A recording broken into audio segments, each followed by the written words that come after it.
All right, before this video starts, I just wanted to say if you guys have any questions you would like to ask me about A Song of Ice and Fire or just random questions about me, leave them down in the comments. I will be doing a Q&A video that will be coming out next Wednesday at 7 p.m.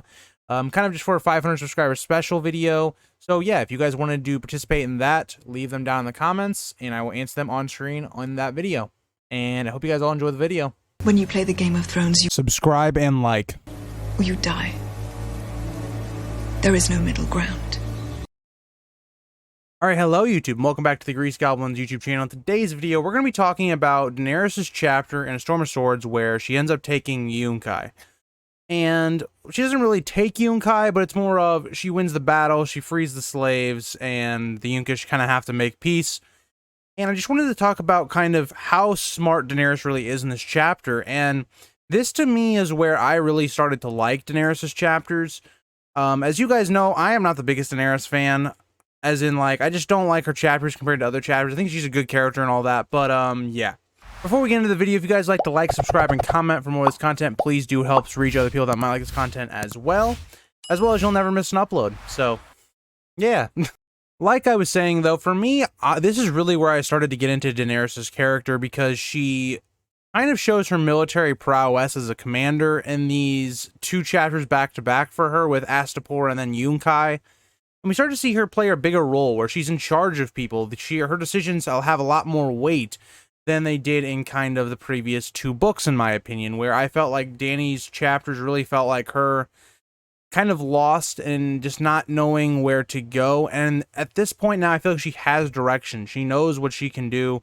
She's trying to kind of bloody her Unsullied, get them, a little bit more experience, as well as freeing slaves at this point. A lot of very noble causes and such. So I really like where George kind of started to pick up Daenerys' character, where she felt like her character had more weight. And I wanted to talk about how she ends up kind of defeating the Yunkish forces. So right now, where she is going to Yunkaii, and the masters of Yunkaii have basically assembled, two kind of sellsword companies in the Stormcloaks and the Second Sons, and then also kind of their slave forces. And what we kind of learn in this chapter is that these slave forces really are not the Unsullied, right? The Unsullied are trained to be these fighting soldiers. This is where a lot of the slavers of Slaver's Bay would go to get their soldiers, or people just in Essos would go to get their soldiers.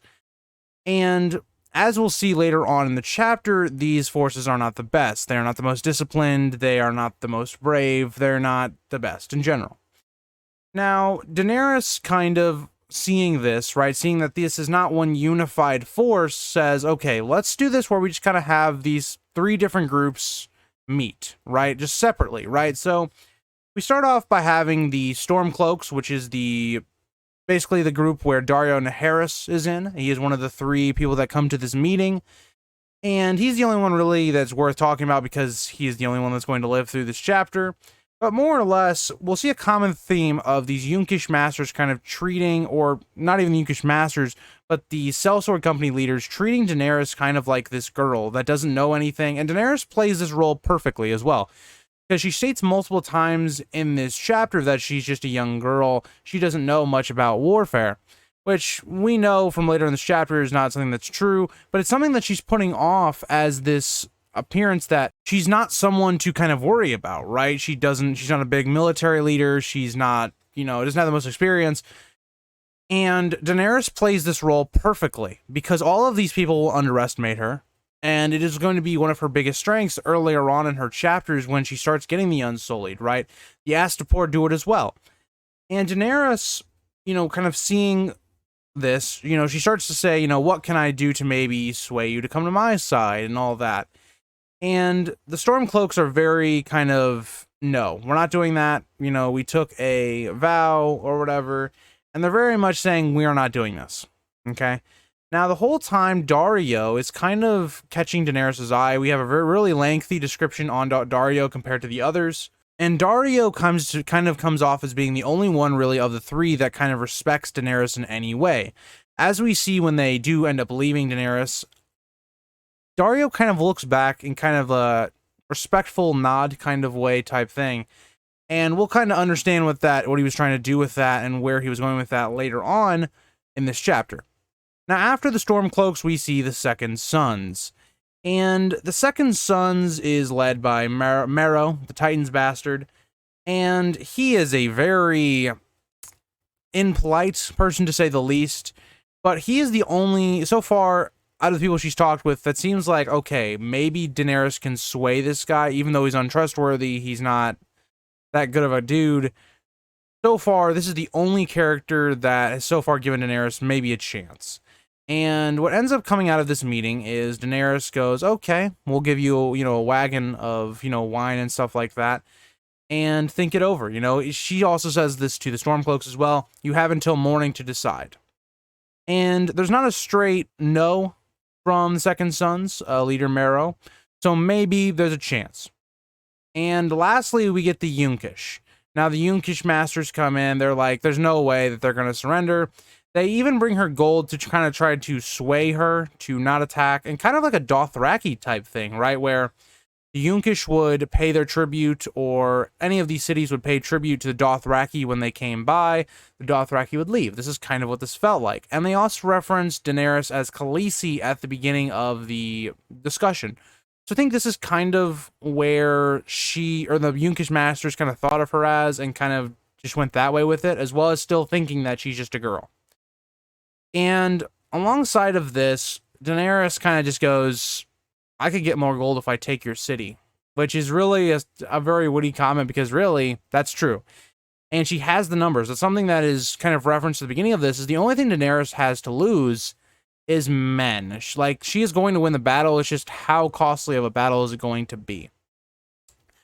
And Daenerys kind of comes to this terms and says, if you want peace, you're going to let all the slaves walk out of your city free with a certain amount of goods that they can carry and stuff like that, and then you're going to let us come into your city and make sure that all the slaves have been freed. And the Yunkish are just not going to accept those terms, with especially how, right now it is, with them having a decent-sized army, the castle or whatever. It's not a good offer from Daenerys, but it's something where Daenerys isn't really looking to make peace like that.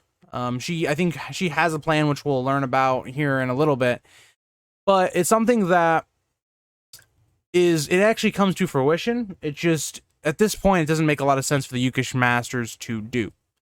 Now, after everyone is left, Daenerys kind of tells us what her real plan is. She's going to attack this night, right? And she'd also told the Yunkish in 3 days she was going to attack, which is something very smart, right? Because she kind of gives the Yunkish this false sense of security for those 3 days, where they don't have to be on guard all the time. They can, just rest up a little bit and get, their plans for this battle. And Daenerys straight away just goes, we're going to attack at night, and we're going to catch them unawares. And she does a very good job of this, because she knows that, A, the Stormcloaks are going to be discussing kind of what she is, said, and they only have about 500 soldiers in general, so they're not a huge force for the 8,000 Unsullied she currently has. As well as she knows that the Second Sons, she just gave all this wine to, they're going to be drunk, really not in a fighting shape tonight. And then we know the Yunkish just aren't going to be ready, right? And they're slave soldiers. So we know that if the battle starts to go badly, you have a bunch of sellswords and slave kind of troops. That is the easiest way to win this battle without losing life. And Daenerys sees that and is very smart. From the beginning of this day where she's having all these conversations, she has a plan on how to take this. So they're going to do a 3 kind of thrust into this army. And something that I think the show did very poorly with Daenerys' character was this kind of scene with the Yunkai and stuff, and the whole Daario stuff, is that Daenerys is extremely smart here. And in the show, it's kind of just a thing where Daario doesn't kill her and then ends up as the reason she takes, Yunkai. So for me, I think Daenerys having an established plan, and then Daario coming in, a little bit later after she tells the plan, kind of just helps her plan. It's not all on Daario. Daenerys is really still to be credited with, because the Stormcloaks still would have lost even if they had gone against Daenerys.